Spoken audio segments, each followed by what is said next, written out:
everyone, and welcome to the 8th episode of Season 2 of the official SkyTemple podcast. I am Smingle, and in today's interview we'll be talking to Board, Crow, Paz, and Miju, the creators of Bouquet of the Past, a hack for the 5th Hack Jam.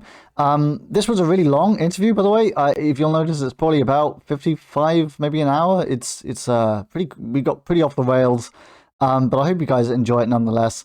A couple of things before we get into it. One is that this interview was recorded before the results of Hack Jam came out.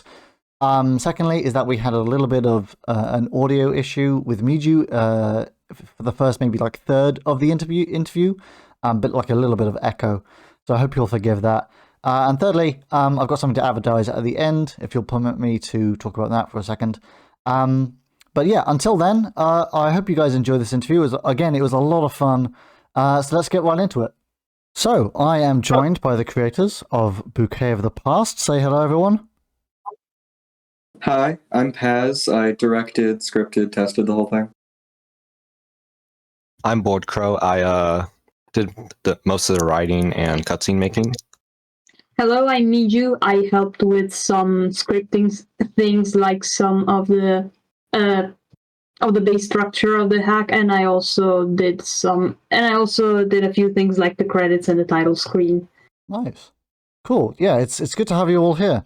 Let's just start with a very basic question. How did it all go? How pleased are you with the end result of what you created? Well, if I could go, I'm actually pretty happy with how it all came out. Excellent. I think the team did a great job. Team Portal is what we called. I think we did a great job on the hack. I'm pretty happy with how it came out. It's exactly how I wanted it to go. So I think it's pretty awesome. Nice. Same here.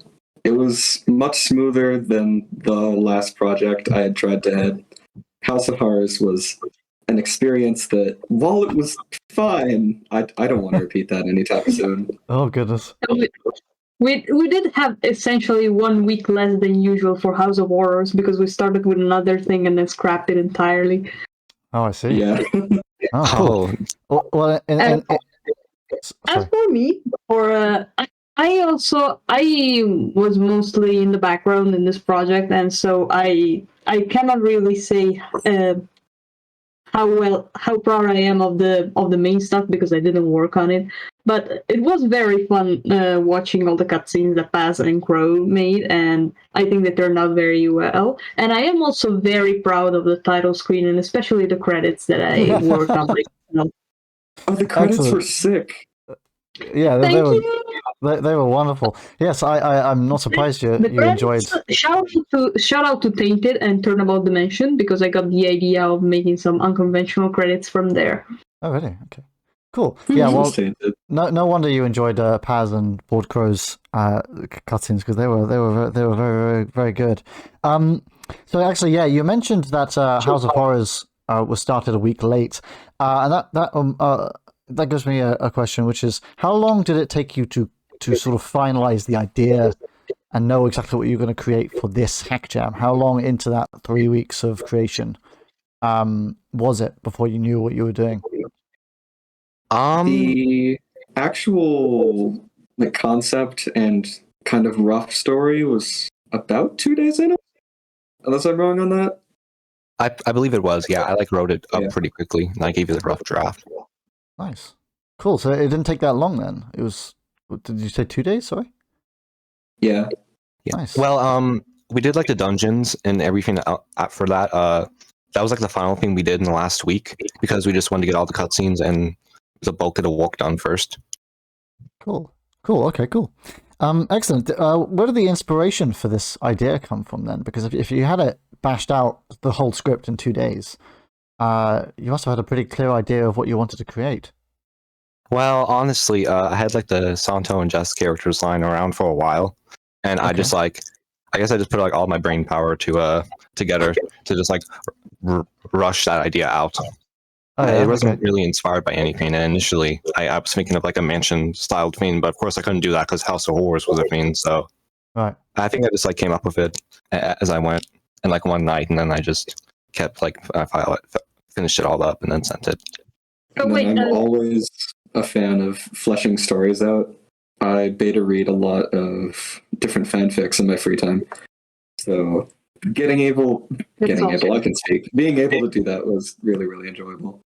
Excellent. So wait, did Jess and Santo already have their backstory, or was that something you added for our hack? Because I'm mostly just as clueless about the process behind the story as the rest of as everyone else.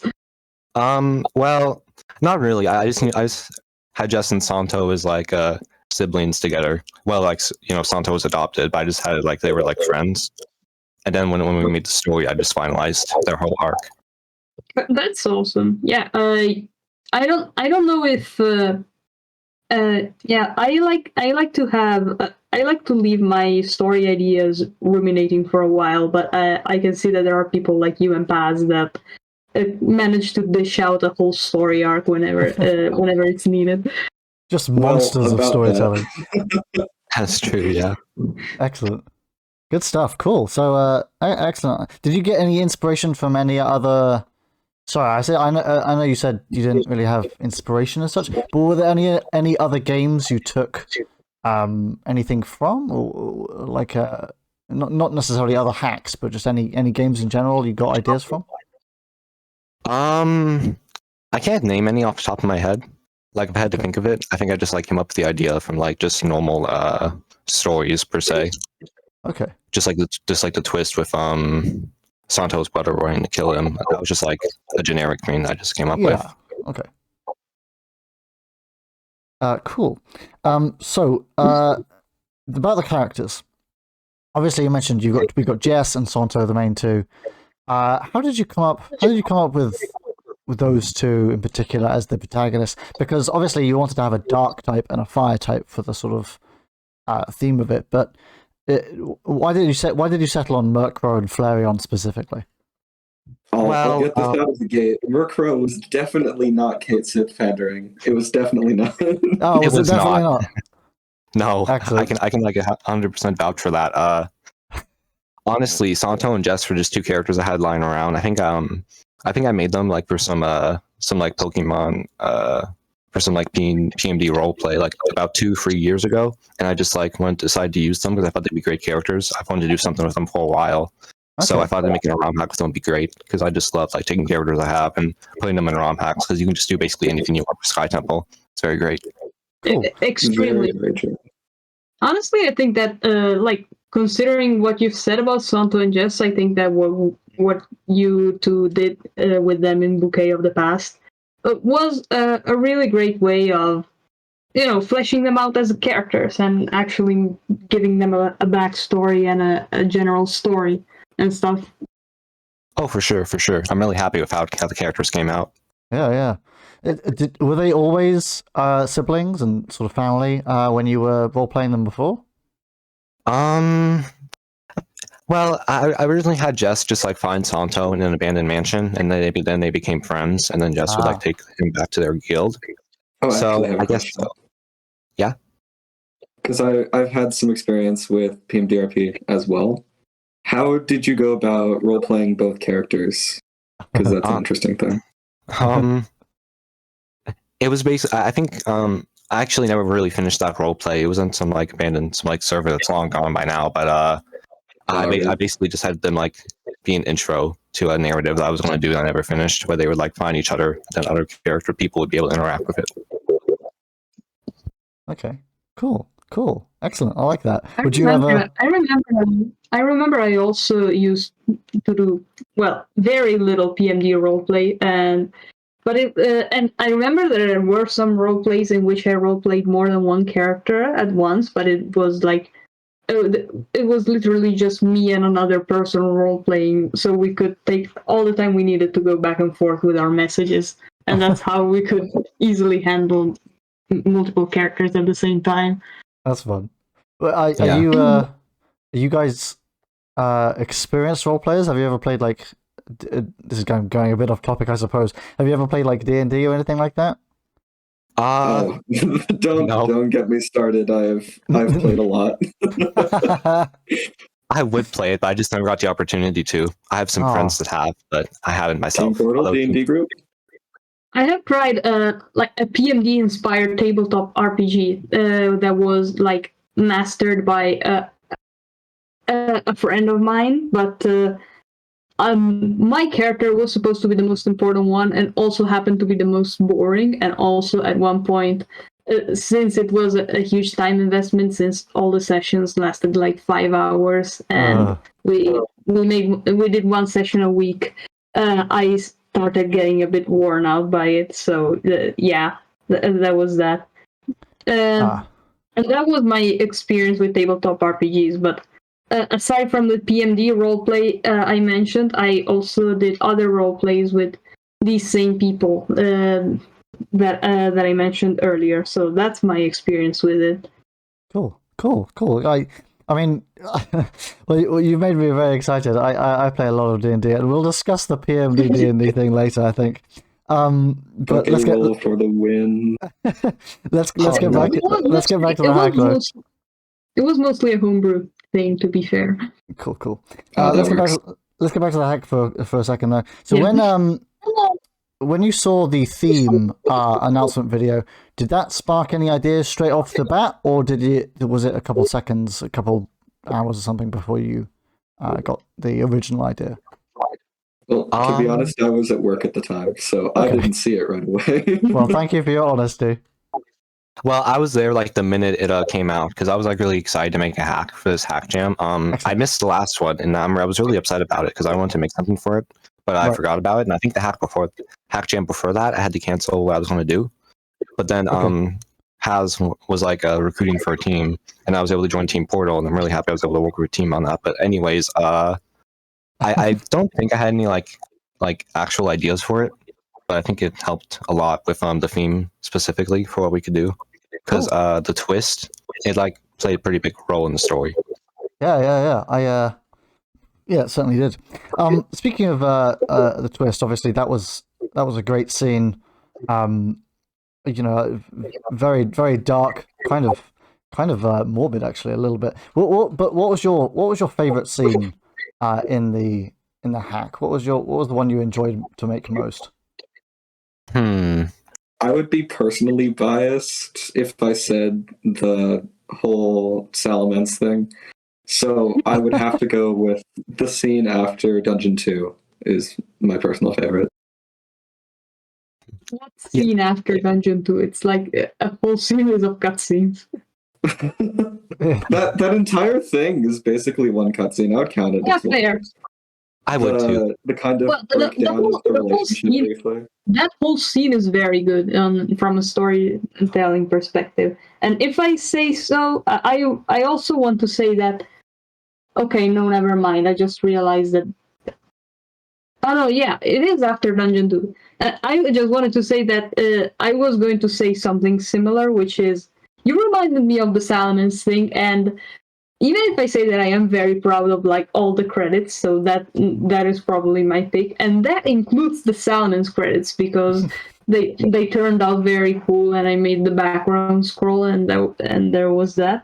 But I will say that I also did some work.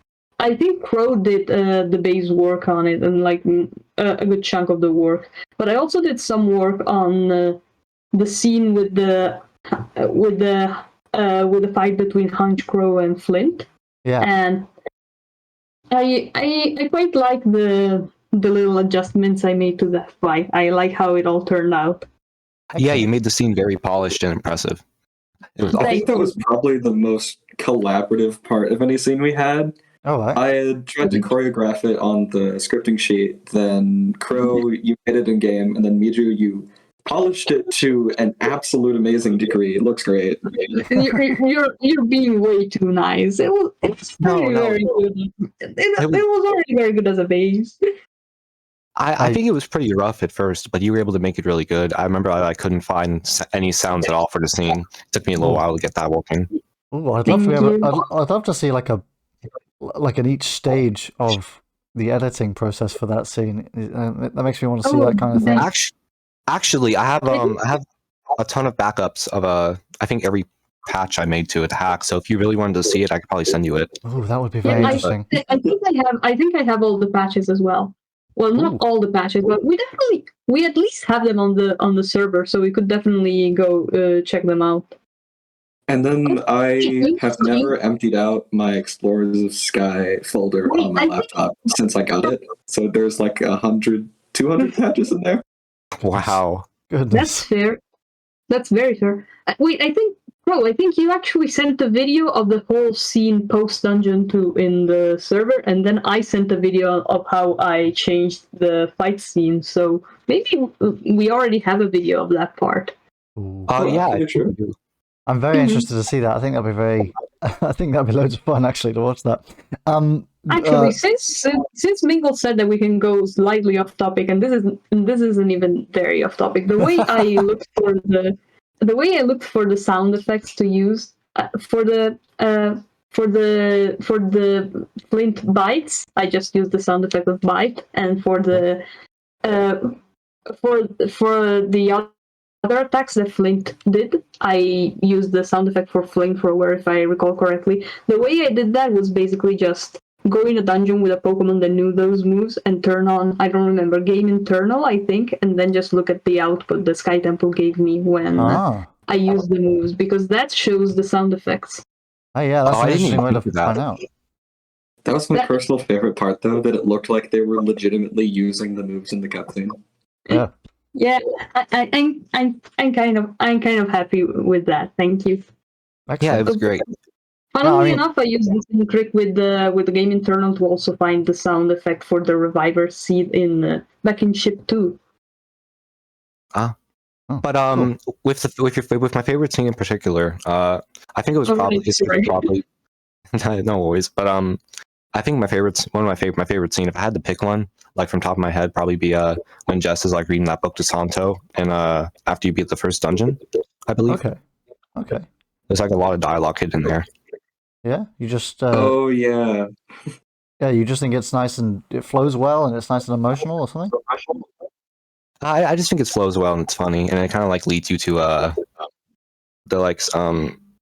the secret ending with the fixed room after the first two dungeons.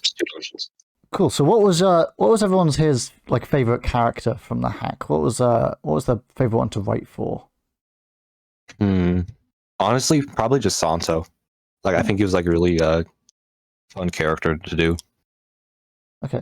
Jess on my end, consequently. Oh, nice. Where did the inspiration for the names come from? How did you choose? Oh, I suppose actually, now that I've learned, that was quite a long time ago. You came up with those characters. Do you remember where Santo and Jess came from? I don't think. Wait, no. Actually, I think Santo means something. I think Oh, yeah? actually translated from something. Let me check real quick. I believe it's. This is kind of okay. Apparently not. I swear Santo like meant something, but Was I it- put it in Google Translate and it just said weak, which is wrong. Well, maybe that's what it means. I don't Maybe, think so. maybe. I think I literally just translated from another link from something else. Okay. I mean, to be fair, he doesn't like mystery dungeons. Yeah, it might That's be true. suitable. Cool. I mean, I thought it was like a Spanish name. I might be completely wrong about that. But I think they're named very well. I like them. It could be for all I know. But the other characters in the hack, like Flint and well, actually just Flint. His name was actually originally Leo because he was another character I had, but I didn't like the name, so I just changed it to Okay. Flint because I thought it was a lot better. Okay. Flint was a very good name. Yeah. Cool. I think nearly all the characters in the hack, except for the Espeon, were characters I already had lying around, and Salamence from Paz. That's about all. To be honest, I thought it was a Jolteon. Oh wait, no, it was a wait. Oh, it was a Jolteon. Okay, I was thinking of something else.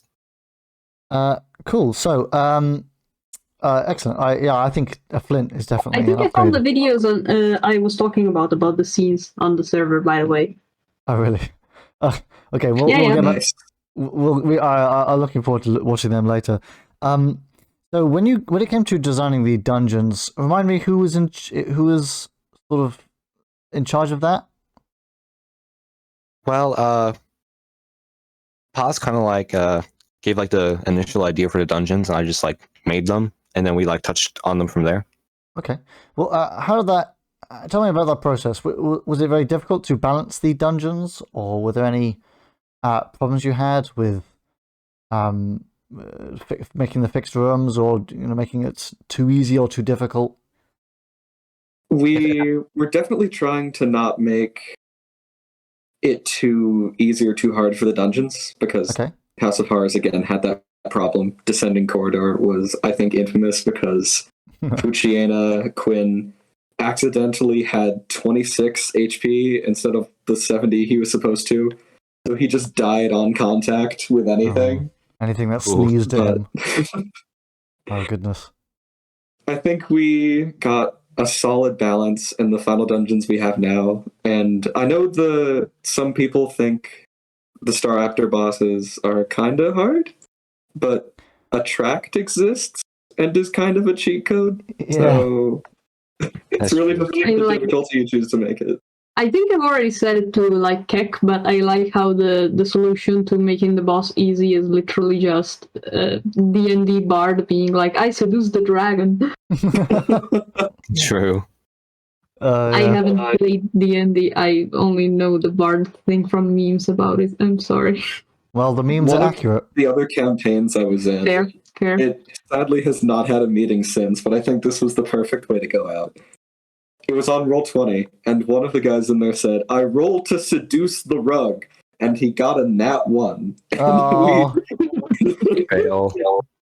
The rug seduced him. Goodness. Oh, no. Don't quote me on that. Right, back to it.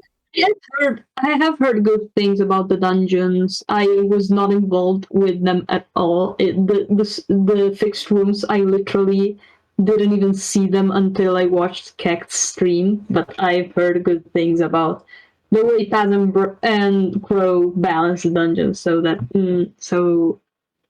props to them. And I do think that Team Portal kind of suffers from the fact that we don't really have people dedicated to gameplay specifically, but I think that we still they still made a good job with it. I'm definitely the least gameplay oriented person in a team that is already not very gameplay oriented, so I cannot speak much on it, but still. By the way, I sent the video for next time. It originally looked like in the general channel. Yeah, cool. What was that, Paz? Oh, just joking. I'm gonna grab Sunk for gameplay next time. That guy's literally like the CEO of balancing. I've noticed that. Cool. So at the end of both of the first two dungeons, there are rooms that are just filled with money, and for the life of me, I'm afraid I can't figure out why. Is there a reason that there's so much money just lying on the floor at the end of these dungeons? So, no. But also the reason that there is not a single place in the hack to use money. The keck shops are disabled. Yeah. So it was kind of an inside joke at that point. Oh, right. Yeah. Doesn't Jess's book mention the money place is where you find the fixed rooms? Oh, I forget what exactly it says. It says something about money. It's like hopscotch steps something.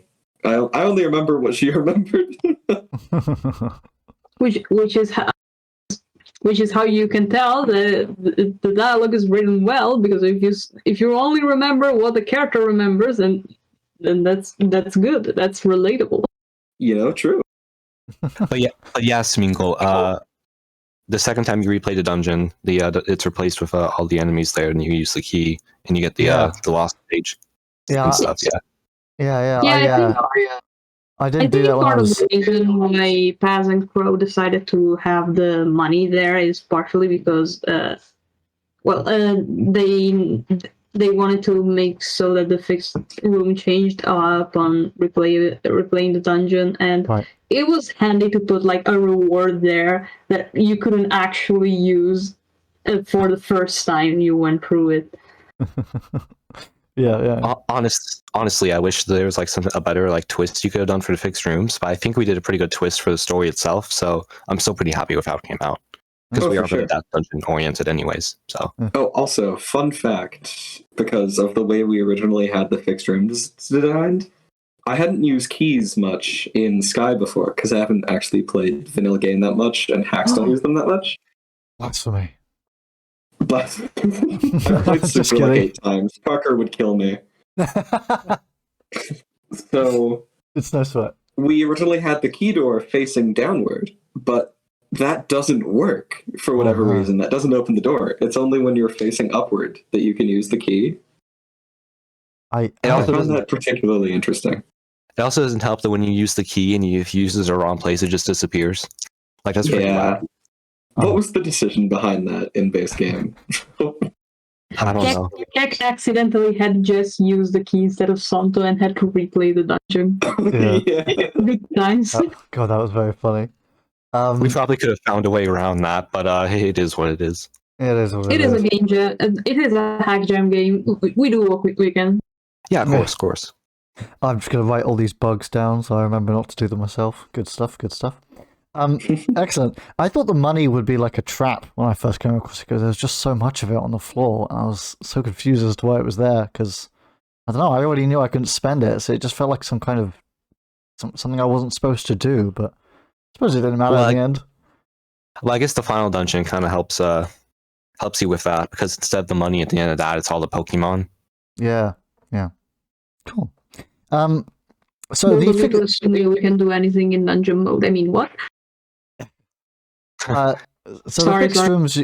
Don't. So the fixed rooms you had obviously the camera up and the keys at the end of the second dungeon, first and second dungeon. If you go through them again, you also had the sort of electric type fixed room at the end of the third dungeon.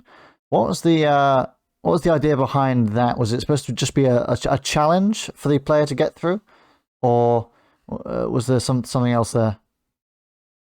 I believe so, yeah. I think Paz came up with the idea to have the final fixed room for that. Okay. Since the item that you receive after the Staraptor boss, the Heritage Necklace, makes Santo immune to any electric type attacks that he would receive, it's another kind of how far have you come scenario, and also just kind of power of shooting shadow balls across the room and watching all the electric types not be able to do literally anything. Yeah, I suppose giving that item to the player and then not having them face any electric types after that would have been kind of terrible. So yeah, it's a bit of a power trip. But, you got this item and now you can reap the benefits. Which True. Excellent. Originally, we wanted to have like there were plans to have a bit of a more non-linear structure to Bouquet of the Past, and so you could tackle the third dungeon before finishing the first and second, and that would have been more relevant because then you would have to actually have a challenge to try to go through the room with electric types without the electric type immunity item. And yeah, speaking of which, I wanted to bring this up. So part of the challenge with trying to make a non-linear structure like that, which is why we didn't do it, is that it took up more time. It was harder to manage than just making a linear story, and so we ended up with that. But another part of the challenge is that we still wanted the first and second dungeon to be done sequentially, so it was hard to justify in-universe why you could go straight to the hardest dungeon, but you had to go to the first dungeon and then the second, why you couldn't just go to the second dungeon while you could go to the third. And so a placeholder dialogue that I wrote for when you go to the second dungeon, like when Santo turns away from going to the second dungeon, there's just Santo saying, "The vibes of this dungeon are absolutely rancid. I am not going there." Honestly, I think we could have kept that and it would have been okay. I think we should have. Yeah. That would have been amazing. Oh, that would have been amazing. Good stuff. Excellent. So that's interesting to learn that it was almost going to have a non-linear structure at first. Was there anything else that was part of the hack that you had to scale down due to time or anything like that, or just story scope got too big, so you sort of cut it back a little bit? Was there anything like that? Nothing that I can name from like the top of my head, I don't think, because I wanted the story to be pretty like short and sweet, right? Anyways, because it was just a hack jam. But yeah, I don't think there was anything like else we had troubles with, apart from like wanting to make like a better fixed room twist. But yeah, I think it still came out pretty alright.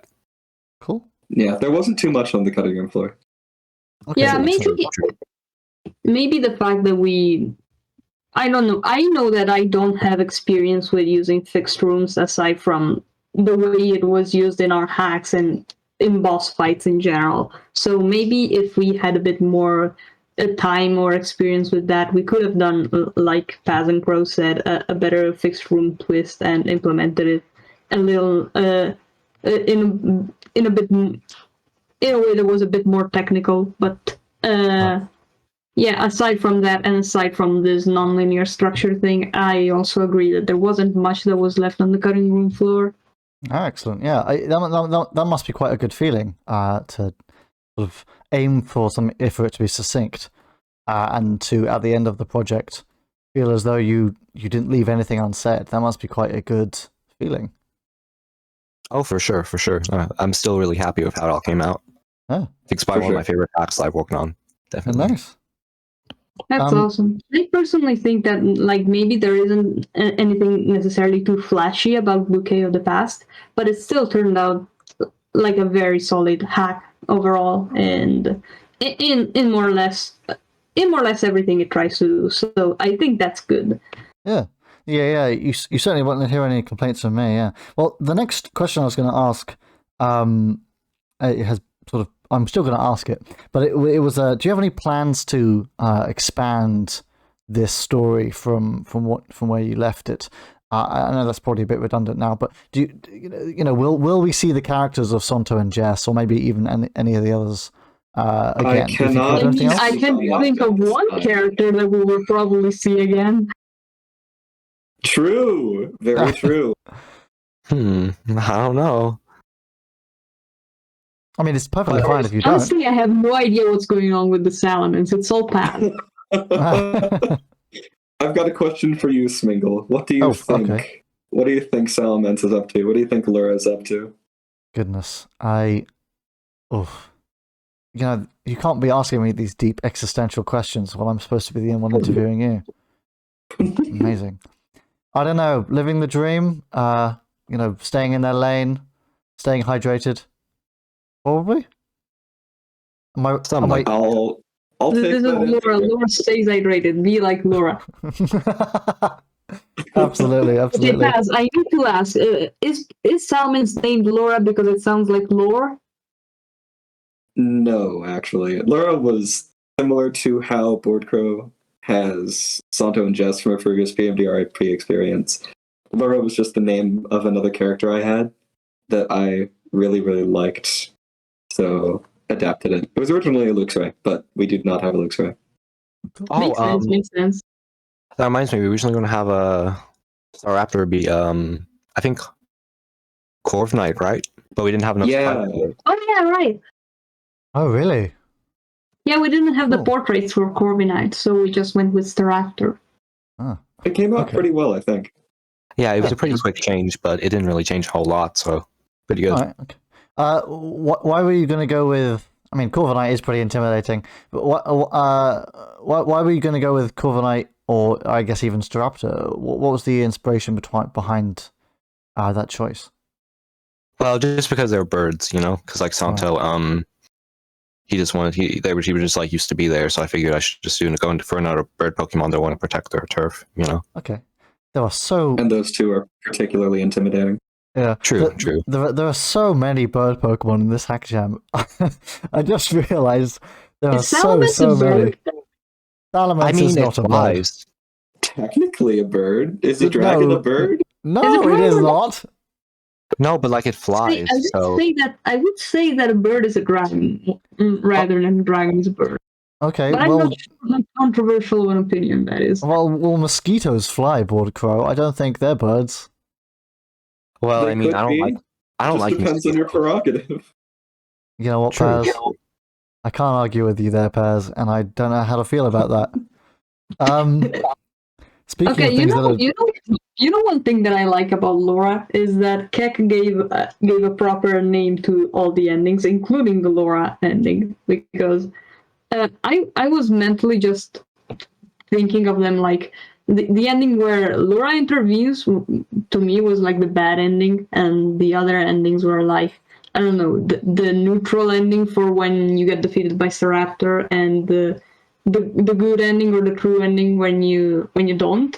But now I know that the ending where you get defeated by Staraptor is the bad ending, and the ending where Salamence comes in is the lower ending, which is Yeah. it's a very fun way of calling those endings, in my opinion. Yeah, I am a great. big fan of lore. Yeah, they're wonderful. So what was the most difficult part of the hack for each of you to make? What was the thing you stumbled over the most? I'll let Paz go first on that one because that's a pretty good question. It is. I would say actually keeping the scope in the story to how it should have been for a hack gem. All right. Considering, again, I'll call it back, the last experience, House of Horrors represent. Scope creep is a thing. It is a serious, serious issue. I think House of Horrors was a horror story for you, actually, mostly. Goodness. Sorry, please. You did amazing with keeping the scope for this jam. I think it turned out very well. Oh yeah, I think so. Were you just having a lot of ideas spring into your head, Paz? That for like ways you could expand the scope of it then? I always have those. It's unfortunate. Why do you think that there has not been a working, even a demo version of Santan's Secrets to come out ever in like 2 years? To be fair, I have started projects and just never continued them. So there are several different reasons why sometimes someone just starts something and then it never comes out. I think the creator that doesn't start projects and just never continue with them is so rare nowadays. I don't think there's anyone listening that can really say that they've not started something that they've not been able to continue. I used to not really understand the people saying that they had several work in progress projects until I started working on longer projects myself. So yeah. Go on, Board. Yeah, I have like so many hacks that I wanted to start working on that like life got in the way, or it was like way too hard to like plan everything. But I feel like I feel like working with a team and having to set that deadline is a huge help when it comes to projects like that. Okay. And I think everyone like doing their own thing is a really good thing for it too, just to make sure it actually gets done. Yeah, for sure.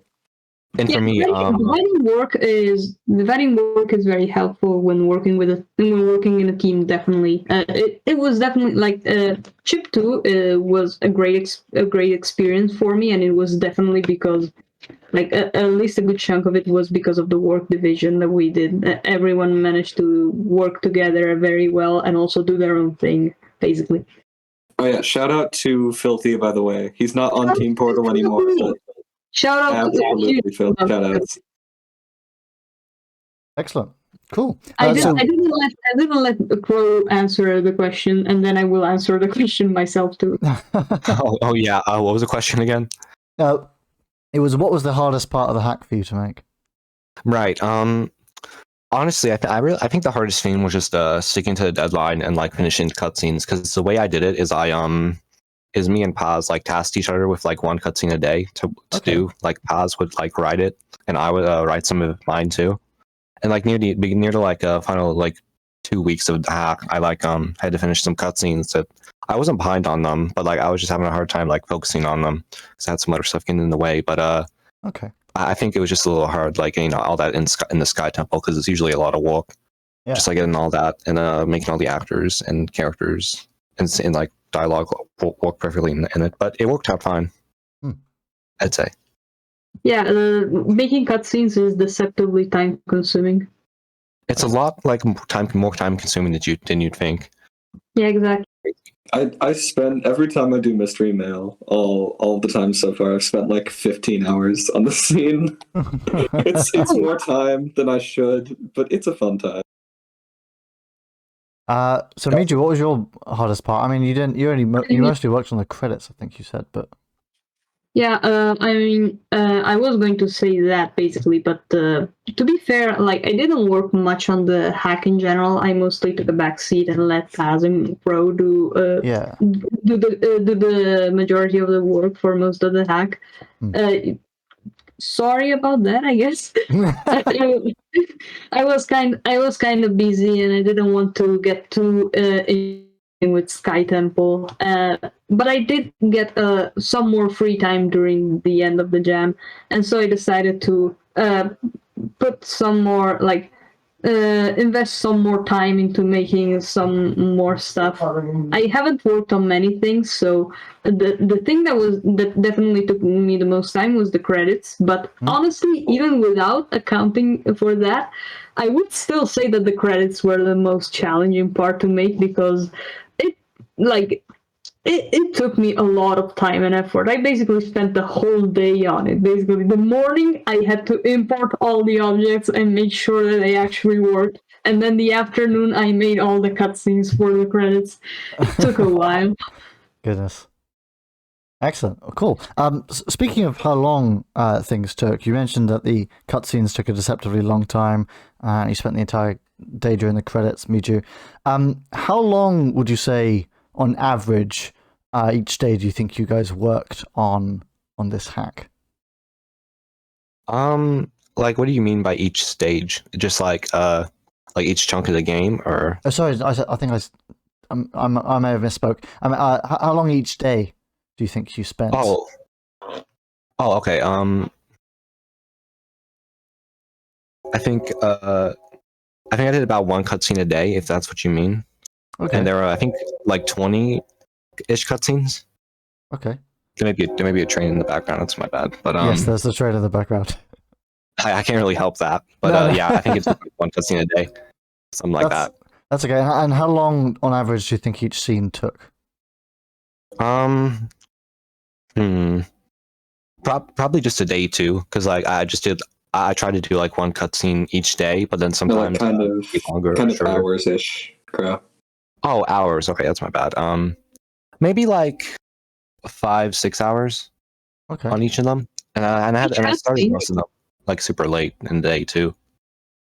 Okay, cool. Wait, you spent 5 to 6 hours on each cutscene? I'm so sorry. I feel like I should have helped now. You did though. You polished everything. Yeah, you did. Work on it. I should mention that two of you also did a final round of polishing after all the cutscenes were technically already polished, though. So. Oh yeah, I made a TXT file within the group. We love the TXT files around here. We love the TXT files. Excellent. So it sounds to me like you guys work really well together as a group. Do you think next Hack Jam you'll work with the same team? Paz probably worked. I wanted to also answer the question because I think that I work a lot less.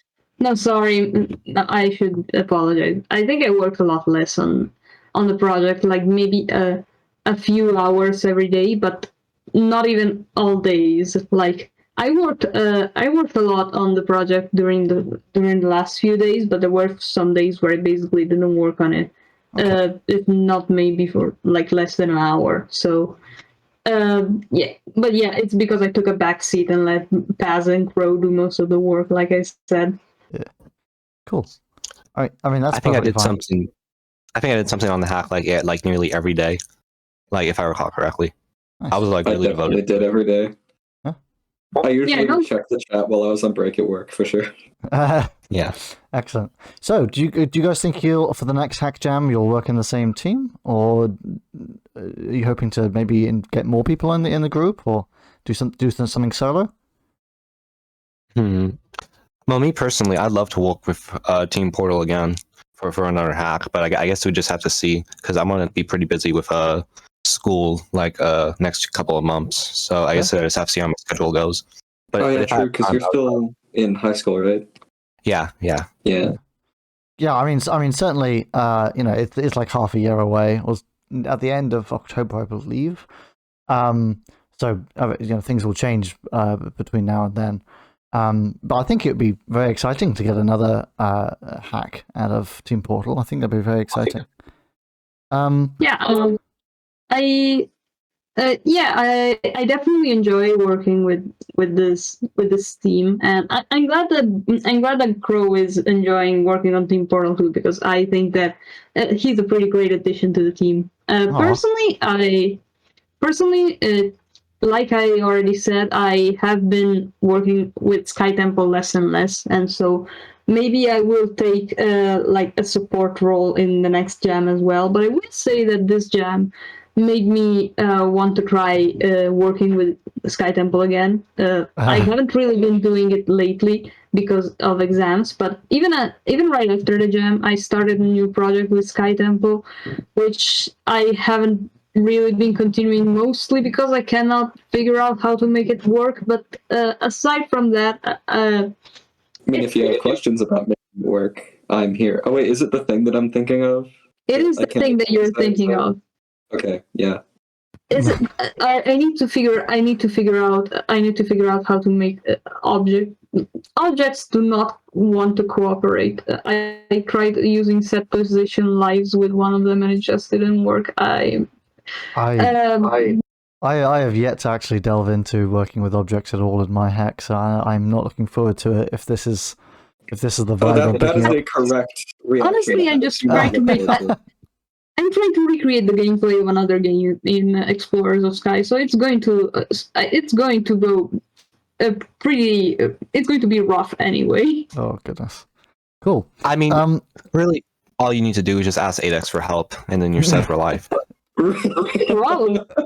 To be fair, I noticed that I can do a lot of the stuff for that game, like in the overworld, without any ASM. So I am trying to see if I can like recreate all that I want to recreate without using any ASM at all. So yeah, that might be interesting. I haven't dived into ASM at all yet, and I'm not looking forward to the day that I do have to. No, that one you should look forward to. ASM is my house of horrors. We'll see. That sounded threatening. It was. Cool. But to be fair, Bouquet of the Past uses no ASM at all. Even the heritage necklace. Sorry. Remember, there was a brief period of time during the development of the fixed rooms where we had a bug because we only had one fixed page, one fixed item of the lost page, and we wanted the player to collect two of them. But fixed rooms have the property of if there is an item in there that you already have, it turns into a reviver seed for whatever reason. So, that makes sense. Yeah. Second lost page yet? I DM'd ADEX like, "Hey, can you help us? Do you have an ASM patch?" And then like 5 minutes later, he sent me one. Oh goodness gracious. Yeah. That was quick. We didn't end up using the patch because we created the second last page, but shout out to ADEX as well. Yeah, shout out to ADEX. He does. They do wonderful things. Funnily enough, I remember his playthrough in like the Hack Jam discussion channel. At one point, I think he went through the fixed room again, but he still had the pages in his inventory, and he was like, "Oh, there's a reviver seed. Wonder why my patch didn't work." Oh dear. Yeah. That's funny. But yeah, like I said, Bouquet doesn't use any ASM, so it's totally possible to make a hack, to make a full hack without using any ASM. As far, I think it's. Nice. I mean, really, ASM is only needed if like you want to do gameplay stuff. Like I've only ever needed to use ASM one time, and it was for custom music. Okay. Because sound stream. Yeah.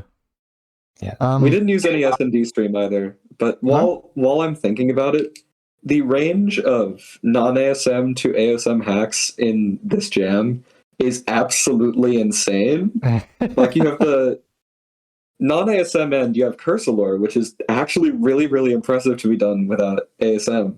Yeah, you I need think. ASM for gameplay stuff, but you can do gameplay stuff even without ASM, is what I'm saying. Yeah. And Yeah, then I mean, you have yeah. Strung Up by Sketches, which Is I can't even begin to is a describe. different video game completely. Yeah. Cool. Right. Excellent. Yeah, I think we've covered most of the stuff I wanted to cover. This was really phenomenal, you guys. But last question before we leave, though. Why will Bouquet of the Past win Best Hack of Hack Jam 5? Because we put a lot of passion and soul into it. Hell yeah. Hell yeah. Yeah, he said it first. We did. It's all in the feathers, bro. Excellent. I love the confidence. Because it's a very solid hack. It will be an important memory to all of who play it. Oh, that's very good. I can't follow that up. It's too good. I don't think anyone can. Oh, perfect. No, perfect. I thought you had already said it. Sorry. I thought you had already said your thing. That was the perfect thing to say. It's all downhill from here. So let's end off this interview, shall we? Bouquet of the Past is going to win just by virtue of this line alone. That would be amazing if it did. Cool. So do you guys have any closing statements before we go? Anything you want to say to the community? I'll have a demo for Suntown Secrets out eventually, I promise. Eventually. I love SkyTemple. Favorite Pokemon Mystery Dungeon Explosive Sky ROM hacking tool by far. Yeah. I mean, isn't it the only one? Well, there's a Psy Commando stuff that I used before SkyTemple came out, but I wouldn't even count that. Okay. Oh yeah, I used that as well before. I was in a team with Marius and a couple of other people. I'm not sure they're still in the scene anymore. That's so awesome. I made a whole hack using that tool, and I actually ended up finding it after losing it for a while. It was pretty crazy. Wasn't that the Calzy? Yeah, Yeah, it was that one you played a while ago. What? Cool.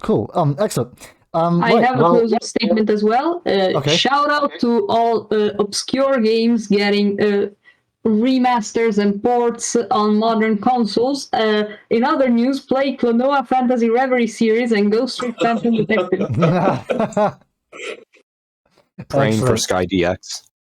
Oh, me too. Me too. Sky DX. Playing for Sky DX. I want a new game. You do? Yeah, same, but Sky DX would also be very good. I mean, both would make me so happy. I'll take what I can get. Very, very true. Yeah. True. Cool. I would also take what I can get. I'm still sad from when we were baited in that Pokemon Direct from the information on the website. I think That everyone was funny though. I think everyone in the SkyTemple community is starved for PMD content, and that's why we're all in this server making them ourselves. We're making our own PMD5, bro. Right. Well, it's been There is a wonderful speaking. PMD5. It's called Explorers of the Spirit. That's true. True. Well, it's been wonderful speaking to you all. Thank you so much for doing this interview with me. I'm looking forward to whatever you guys are creating individually. Like Paz, as you said, you'll release a demo soon. I'm looking forward to that. But it's been great speaking to you all. Eventually. Yeah, eventually. That's what we all say. Eventually.